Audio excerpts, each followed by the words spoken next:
Hello. So it's quite a while since I've shown anything on Daleks Master Plan. Just wanted to give a kind of quick update about what's going on with that. So it's not that I haven't been doing anything, I've actually been working on it quite intensively. The short answer is just that animation takes a really long time. What I didn't want to do really was to just keep releasing the whole episode sort of a minute at a time. So I've been waiting till I have anything substantial to kind of show, anything particularly exciting, but I don't intend to release kind of every single clip from the thing. So I've been kind of pressing ahead, and I'm now kind of thick in the middle of the communications room sequence with Lizanne and Roll watching Mavic Chen. This has meant that I've had to create a lot of character models, which is one of the things that kind of really delayed things. So initially I had the TARDIS scene, and that involved character models for the Doctor and Katerina, which I had kind of already on the way, but they did need kind of finishing off and bringing up to standard. The actual TARDIS scene between them didn't take too long to finish. It's not perfect, but it's okay for a conversational thing. It may still need a little bit of tweaking and work. I'm still thinking about whether I want to redo some aspects of that. But the communications room itself, it just has so many people in it. So obviously there's Lizanne and Rold, the two kind of comm staff who are the main characters in that scene, and then you need Mavic Chen on the screen as well. But there's also all the techniques as well. And then because it's a communications room, I wanted to kind of have screens on the wall that were showing things, and some of those require work as well. So I had to create all these character models, but then I also had to record all the motion capture for them and then extract the motion capture. So that the system I use for motion capture is Plask, which is a free online AI motion capture system. So what you can do is upload a video clip to it, and it can extract the animation from there. The problem is that it only lets you do about 30 seconds of animation a day.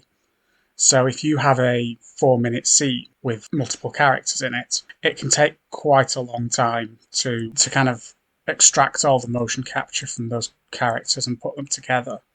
And then once you get that kind of done, as you can see this one, there's a bit of cleaning up you have to do. It doesn't come out perfect. I mean, it's very good and very quick considering it's come from a video, but it isn't perfect. It does require a fair bit of cleanup and fine detail. So it doesn't animate things like fingers. It doesn't really capture head movements terribly well. So a lot of that has to be added manually afterwards. So yeah, I've had to kind of go through and do all of that manually, which does take quite a bit of time. And then rendering takes a long time as well. So now is probably a good time to talk about Mavic Chen. So there are two problems with Mavic Chen, really. The first one that I was kind of grappling with was a character design problem. Mavic Chen is a wonderful character, and he's very well played by Kevin Stoney, but it is true to say that the depiction in the original story is kind of, not to put too fine a point on it, racist. It does kind of buy into all of these kind of stereotypical Fu Manchu kind of Oriental despots themes, which are a bit uncomfortable. But I didn't want to kind of completely redesign the character. I didn't want to sort of not make it look like Kevin Stoney. So it was a bit of a balancing act, trying to get a Mavic Chen I was happy with. What I did in the end was sort of made him kind of ambiguous in terms of his kind of ethnicity. So I didn't attempt to make him look like he had kind of epicanthic folds on the eyes. I did give him slightly darker skin. Kind of my headcanon with Mavic Chen is that this is the far future. There's been a lot of kind of mixing of kind of ethnic heritage within people, and Mavic Chen is not someone who can be pinned down to one particular ethnic group. Whether that solves the problems is not really for me to say. I hope it kind of is at least a well-meaning attempt to kind of do something with the character that both respects the original performance and the original actor, but tries to sort of slightly tweak things for the modern sensibilities. So yeah, that was the character design stage, which took a bit of thinking about and a bit of working at. Then there was just the problem of kind of animating him and rendering this thing that has to kind of go on a screen within the communications room. So, although the communications room scene it's not massively long. It's about sort of 2 to 3 minutes, something like that, maybe 4, which is quite long, but it's not terrible. But lots of that is cut in kind of between the main communications room and the interview with Mavic Chen. And sometimes you're going to have to see the interview with Mavic Chen on the screen in the communications room, which means I need to render it first. It's about sort of just over 5,000 frames for the main communications room sequence, actually maybe near about 6,000. But a lot of that is doubled up because of having to have what's on the screen, so it takes a really long time to do. Just the raw thing of rendering it with my computer takes ages. So yeah, I have now, after a long time working on the Mavic Chen sequence, that's sort of now done, which means I've moved now onto the main communications room. That was quite a big, in-depth set to build. It's got a lot of things going on, a lot of characters in it, a lot of details, which took a long time to model, but also it just makes it quite a sort of unwieldy scene. It's not a one-to-one replica of what's in the original photos of the set. Some elements I've to kind of draw from, but others I've gone a bit off script and drawn on other influences as well. 1960s offices, Bond films, that sort of thing. This has taken, again, it took quite a long time to actually build the set, and then I've had to do various scenes with it and various characters doing things in the background and what have you. So also a lot of screen graphics, like things to go on the screens, take a lot of time. That's all now kind of ready, and now I'm actually able to start animating Lizanne and Roald. So what I'm working on at the moment is kind of hand animations and facial motion capture for them. This is so with rendering, I can have the computer rendering in the background all day while I'm working on other things. And, I do have a day job, and the computer can quite happily sit there rendering frames while I'm working on that. So if I'm just rendering, there can be kind of progress every day. If I need to actually go in and manually animate stuff, that's slower going in a way, because it requires me to actually have time to go hands-on and in-depth and manually do that before I can then set it rendering again. So I've done Roald's hand movements, at least a first pass on them, and now I'm kind of moving on to his lip sync. It is a bit of a problem because this scene is so detailed, there's so much going on in here that I'm probably going to have to kind of do the lip syncing in a separate file and then try and import it into this scene. So I'm not quite sure how well that's going to work.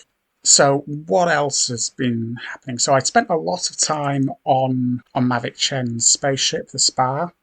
So yeah, this appears in this sequence. I mean, I don't know whether it did in the original episode, but it does in my version. It's not hugely visible. It is kind of just in the background, but I wanted to take some time over it because I wanted it to kind of have a sense of scale, but also to work mechanically. It does things like its landing gear all works and stuff like that. So that might seem like a bit of a waste of time for something that's just kind of in the blurry background of these scenes. But it does appear later on in the episode when it lands at the Dalek city. So I wanted to get this done, ready for that. Also, I think, I'm not doing this as a job. I'm not doing this because I intend to recreate the whole Daleks Master Plan. That's not going to happen. This is essentially something I'm doing for fun and to develop my skills. So this kind of mechanical rigging wasn't something I'd done a lot of. So I did want to to do that just for my own interest. So yeah, that took quite a while, but I'm quite happy with where it is now. Hopefully it will bear fruit later on in the animation. There are a lot of sort of extras and things that I haven't shown. There's some extra little sequences that I've used that aren't in the original episode. This is, again, probably a good idea to talk about my sort of approach to doing this episode. As I said, I'm doing this for my own fun, really, my own kind of learning and my own entertainment. I'm not trying to slavishly recreate the Daleks Master Plan as it was. Obviously, I can't do that. I haven't seen the Daleks Master Plan as it was. This is not a kind of one-to-one recreation, as you'll know if you saw the opening sequence I did with Stephen from the Mythmakers. I wanted to add a little bit of extra context to his situation in this story and kind of dramatise the TARDIS crew's initial objectives in this episode and make it work kind of in a standalone way. So that's why I added that Mythmakers sequence. And I've done other little things, not necessarily on that scale, but I've done other little things as I go along, just to try and tell the story in my own way. So yeah, I've added a few of those. In terms of when I eventually finish this, what I'll probably do is release a kind of full colour version with all of these extra expansions and additional sound effects and things where I've tried to kind of bulk up the soundscape a little bit. But then I might also just release a sort of a standard black and white one, which is just the episode and it sticks to the original soundtrack and doesn't have any added bits and pieces. I'll see how that works when I actually get to that stage, but that's an idea I've had. I'm hoping I might actually get to do some Daleks in the not too distant future. Oh, that brings me actually to the one other thing I wanted to talk about, which is kind of redoing things I've already done. Obviously, with something on this scale, it's possible as your skills to develop to kind of be unhappy with bits you already did, and if you're not careful, you run the risk of kind of forever tweaking things you've already done and never quite finishing. And I don't want to get stuck into that trap. So there's a lot of little imperfect bits that I'm probably just going to leave and move on. However, I am sort of unhappy with how much better the character models are in the more recent things I've done compared to the very early character scene I did. So when I was first kind of exploring the idea of whether I could do people, I'd never attempted to really do people before, and certainly not in a speaking role. So that initial scene that I uploaded a while ago with Brett Vian and Kurt Gantry, I feel like they don't quite hold up compared to some of the more recent characters I've done. And I'm not saying that even the more recent ones are not the world's best likenesses, or they're certainly not the world's best kind of character models or anything like that. I am an amateur, but I can probably do that a little bit better. So I'm tempted to give those characters a little bit more attention before I move on to the next scene, and then maybe re-render the character stuff from that scene and then hopefully bring that up to standard. But we'll see how we go, and we'll see how long it's looking like it might take. So yeah, hopefully in the next few months I will get the communications room finally finished. I think it is the most, even though it's not like the most exciting scene in the episode, it really does have a lot going on, and I think it is probably going to be the most complicated sequence in the whole animation. Can't think of anything else that kind of compares in terms of number of characters, the amount going on, just the sheer kind of amount that needs to be rendered for compared to the length that it runs for. So hopefully that means that when the communications room's out of the way, progress will be a little bit faster. I now do have models for, I think, all the human characters that appear in the episode, and Daleks. I've made Daleks before, they don't take too long to make. I don't have at the moment a good model of a Daleks Master Plan era Dalek, but I can knock one up pretty quickly. So I think that's more or less where things are at the moment. There is a lot that I haven't shown. I'm not going to show everything that I've done so far, but I guess I might as well show a little bit. So here's a little snippet of what I've done recently, and I'm going to keep working on it, and it may be a while before you hear from me again, but I will try to give these updates when I have something new to report on. Okay, thanks for watching. Bye. Come in.